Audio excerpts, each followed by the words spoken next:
साथियों, इंसान के लिए हर वो चीज जिसे कि वो अचीव करना चाहता है, जिसको वो पाकर के अपने बारे में ये समझता है कि हाँ मैंने इसको अब हरा दिया है, उनमें से एक बहुत बड़ी मिसाल थी माउंट एवरेस्ट। इंसान ये सोचता था कि बस माउंट एवरेस्ट पर जिस दिन चढ़ाई हो जाएगी मैं उसको पछाड़ दूंगा। ऐसा करते करते दुनिया में हमने बहुत से ऐसे उदाहरण याद करने शुरू किए कि बताइए सबसे पहले दुनिया की सबसे ऊंची चोटी माउंट एवरेस्ट पर कौन चढ़ा। बचपन से लेकर अब तक हम इस तथ्य को याद करते आए, सब तेंजिंग नॉर्वे चढ़े, पहले पर्सन थे जो माउंट एवरेस्ट पर चढ़े थे। कोई बात नहीं साहब, याद कर लिया हमने माउंट एवरेस्ट। लेकिन इस समय सुर्खियों में है, किस कारण से? नॉर्वे के कारण सुर्खियों में नहीं है। पहला व्यक्ति गया, कोई बात नहीं, दूसरा व्यक्ति भी कोई तो गया ही होगा, फिर प्रथम भारतीय गया होगा, कोई प्रथम अमेरिकी गया होगा। इस तरह करते हुए दुनिया की सबसे ऊंची चोटी पर लोगों का पहुंचने का सिलसिला कुछ यूं चला कि आज यहां माउंट एवरेस्ट कचरे के अंबार में दब गया है। मतलब हालत यह है कि यहां इतना कचरा इकट्ठा हो गया है कि उसे हटाने में कई साल लग जाएंगे। आज का सेशन इसी कारण से सुर्खियों में आ रहा है।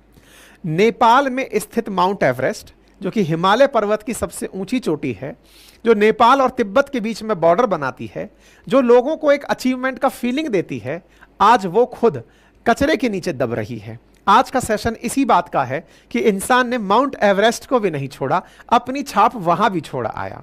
साथियों, माउंट एवरेस्ट की एक बार लोकेशन समझते हैं, वर्तमान की चुनौती समझते हैं और भविष्य में इसकी संभावनाओं पर विचार करते हैं।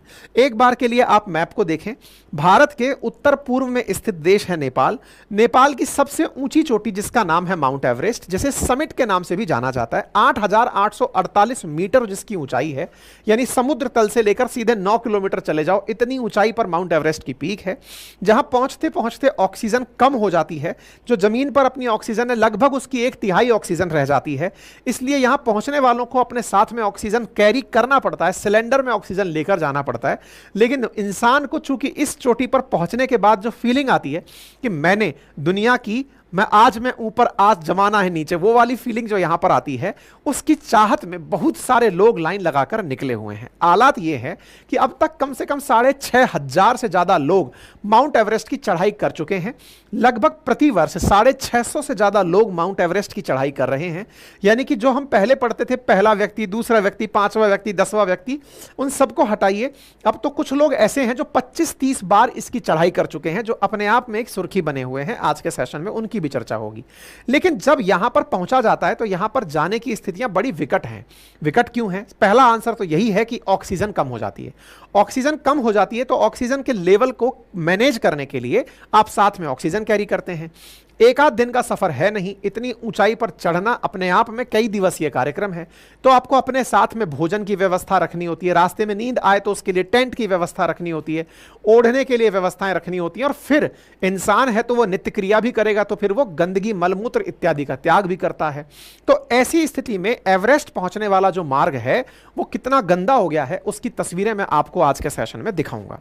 लेकिन इससे पहले थोड़ा माउंट एवरेस्ट की ज्योग्राफी समझ लेते हैं। साथियों, कहते हैं माउंट एवरेस्ट को सबसे पहले तो एक अंग्रेज थे जिन्होंने उनके नाम पर ही इसको कहा जाता है, उन्होंने पीक 15 कहा था। लेकिन ज्योग्राफी कहती है कि माउंट एवरेस्ट का निर्माण 2 प्लेटों के टकराने से हुआ है। इनमें एक प्लेट का नाम इंडियन ऑस्ट्रेलियन प्लेट था और दूसरे का नाम यूरेशियन प्लेट था। जब 2 प्लेट कोलाइड की तो उससे माउंट एवरेस्ट का निर्माण हुआ, या कहिए हिमालय का निर्माण हुआ, और इस हिमालय की सबसे ऊंची चोटी माउंट एवरेस्ट बन करके आई थी।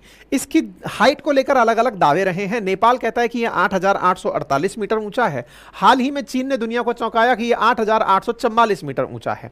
इसके बाद में लोगों के अपने अपने क्लेम होने लगे कि 4 मीटर हाइट को माउंट एवरेस्ट को क्या हुआ, तो लोगों ने कहा 2015 में जो भूकंप आया था ना यहां पर, हो सकता है उसकी वजह से यहां पर थोड़ी हाइट वाइट गड़बड़ हो गई हो। ठीक है, खैर, माउंट एवरेस्ट के नाम के बारे में कहा जाता है कि इसका नाम शुरुआत में पीक 15 था और इसका नाम जॉर्ज एवरेस्ट ने 1841 में नाम रखा था।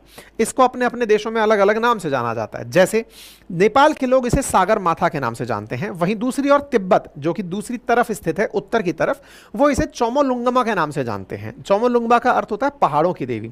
ऐसे ही नेपाल के लोग जो हैं वो इसे आकाश की देवी के नाम से पूजते हैं। आप हैं जॉर्ज एवरेस्ट, जिनके नाम पर इसका नाम पड़ा हुआ है। आज व्यक्ति इसकी चोटी पर पहुंचकर दुनिया की सबसे ऊंचाई पर पहुंचने का लाभ उठाता हुआ दिखता है। लेकिन सोचकर देखने की बात यह है कि कोई व्यक्ति अगर यहां पहुंचता है तो उसका पहुंचना कितना मुश्किल होता होगा, कितना खर्चा आता होगा। साथियों, आंकड़े बताते हैं कि प्रति व्यक्ति को यहां पर चढ़ाई करने में 80 लाख रुपए तक खर्चा करना पड़ता है।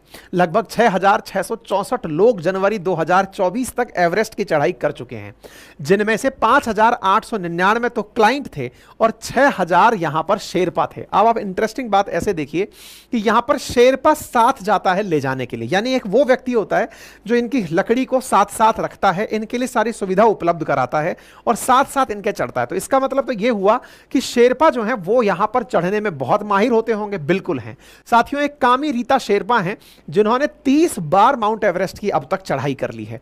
इसके अलावा शेरपा और भी हैं, पूर्वा ताशी, जिन्होंने 21 बार यहां पर चढ़ाई की हुई है। कोरोना काल में थोड़े लोगों की जाने की संख्या घटी थी, लेकिन फिलहाल यहां पर लगभग हजारों की संख्या में लोग जाते हैं, लेकिन चढ़ाई कंप्लीट 600 के आसपास लोग ही कर पाते हैं, क्योंकि इसमें पूरी प्रिपरेशन लगती है। बेस कैंप पर कई दिन तक रखा जाता है, आपको उस क्लाइमेट के साथ एक्लेमेटाइज कराया जाता है कि हां भाई आप इस क्लाइमेट में हैं, इतनी ठंड आप झेल पाएंगे या नहीं झेल पाएंगे, क्योंकि आप ऊपर जैसे जैसे उठेंगे तो प्रेशर चेंज होगा, तो क्या आप उस प्रेशर को झेल पाएंगे या नहीं झेल पाएंगे, प्रेशर वेरिएशन को आप मैनेज कर पाएंगे या नहीं कर पाएंगे, ऊपर जाएंगे तो सन बर्निंग होगी और ठंड आपको अलग लग रही होगी, उसको मैनेज कर पाएंगे या नहीं कर पाएंगे। आइस के ऊपर सूरज की रोशनी जब डलती है तो उससे बहुत तेज रेडिएशंस निकलती हैं, क्या उसकी वजह से आप अपनी आंख को बचा पाएंगे। तो तमाम प्रकार की ट्रेनिंग यहां पर दी जाती है और उस ट्रेनिंग के लिए यहां पर लोग काफी ज्यादा पैसा खर्च करते हैं।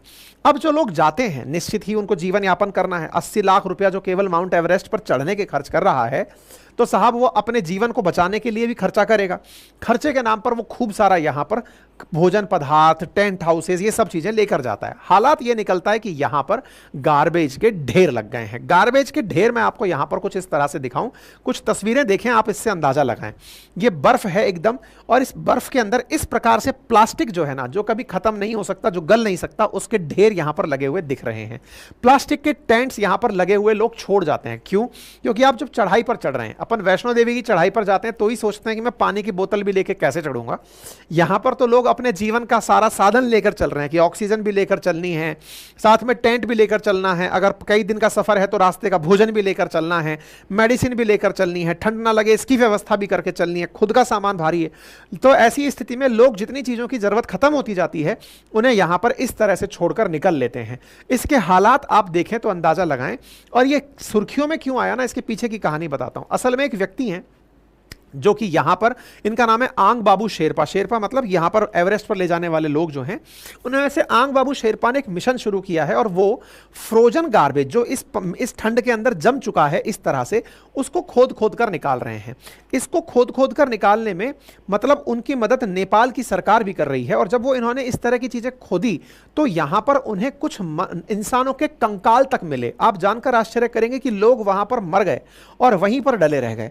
तो ऐसी स्थिति में इन्हें खुदाई में कुछ ऐसी चीजें भी यहां से प्राप्त हुई हैं। तो आप यहां पर तस्वीरें देखें और इन तस्वीरों में आप देखकर अंदाजा लगाएं कि किस तरह से गैस के सिलेंडर्स आपको यहां दिख रहे हैं, कैंस आपको दिखाई दे रही हैं, यहां पर किस तरह का कचरा है। तो नेपाल सरकार के द्वारा यहां पर सफाई अभियान चलवाया जा रहा है। इसी वजह से अंतरराष्ट्रीय स्तर पर खबर बनती है कि mount Everest highest camp is littered with frozen garbage, यानी एक ऐसा कचरा जो वहां पर जम गया है और इसको साफ करने में कईयों साल लग सकते हैं। आपको जानकर आश्चर्य होगा कि ये जो लोग यहां गए हैं, जो नेपाल सरकार की मदद से, नेपाल की सेना और शेरपा मिलकर के जो सफाई कर रहे हैं, ये 11 टन के आसपास तो अभी अपना कचरा हटा चुके हैं, जिसमें 4 डेड बॉडीज के यानी बॉडी के स्केलेटन भी यहां पर मिले हैं। लगभग 40 से 50 टन कचरा यहां और है। 1 टन 1000 किलो होता है, 11 टन हटा चुके हैं। 11,000 किलोग्राम कचरा यहां से हटाया जा चुका है। लगभग 50,000 किलो कचरा और यहां पर ऑलरेडी डला हुआ है, जिसमें यहां पर फूड के पैकेट, गैस के कार्ट्रिज, ऑक्सीजन बोतल्स, डिस्चार्ज के रोप, ये सब चीजें यहां पर एक्सेस में डली हुई हैं। ठीक है ना? तो ऐसी स्थिति यहां पर लोगों को इस क्षेत्र के बारे में बहुत संवेदनशील तरीके से परेशान कर रही है कि माउंट एवरेस्ट जो अपने आप में हिमालय की वो चोटी जिसकी खूबसूरती को देखने के लिए लोग जा रहे हैं, वो जाकर के अपनी पहचान छोड़कर आ रहे हैं, और वो पहचान अच्छी नहीं है। हिमालय का संरक्षण हो, संरक्षण देखिए एक चीज अच्छे से समझिएगा, हिमालय भारत, नेपाल और चाइना, तिब्बत, इन सब के जीवन के लिए, पाकिस्तान, इन सब के जीवन की महत्वपूर्ण भूमिका निभाता है। किस तरह से निभाता है उसको ज्योग्राफी में आप खूब पढ़ चुके होंगे, लेकिन अगर आसान भाषा में मैं केवल यह कह दूं कि जो बर्फ आपको दिख रही है ना, समझ लो वह वही बर्फ है जिससे आप और हम फिलहाल जिंदा हैं। क्योंकि वह बर्फ जब पिघलती है उससे हमारी नदियों में साल भर पानी रहता है, और उस पानी को पीकर ना जाने कितनी ज्यादा ह्यूमन सिविलाइजेशन डेवलप हुई है और कितने शहर बसे हुए चल रहे हैं। ऐसी स्थिति में ये जो कचरा है, मानव की जो गलतियां हैं, जो एंथ्रोपोजेनिक रीजंस हैं, वो इन पहाड़ों को नुकसान पहुंचाते हैं, और इनके नुकसान से होने वाले जो भविष्य के संकट हैं उससे आप अंदाजा भी नहीं लगा सकते कि कितना ज्यादा नुकसान आने वाले समय में हिमालय को पहुंच सकता है। ठीक है, तो फिलहाल के लिए ये खतरे की बात है, जिसकी वजह से पानी जो कि ग्लेशियर्स के पिघलने से आ रहा है वो कंटेमिनेटेड हो सकता है, साथ ही साथ इकोसिस्टम को बहुत चैलेंज मिल सकता है, और जो डेड बॉडीज यहां पड़ी हुई हैं वो किसी अज्ञात प्रकार की बीमारी को भी शुरू कर सकती हैं। बाकी आप इस विषय पर क्या सोचते हैं, अपनी राय कमेंट बॉक्स में जरूर रखें।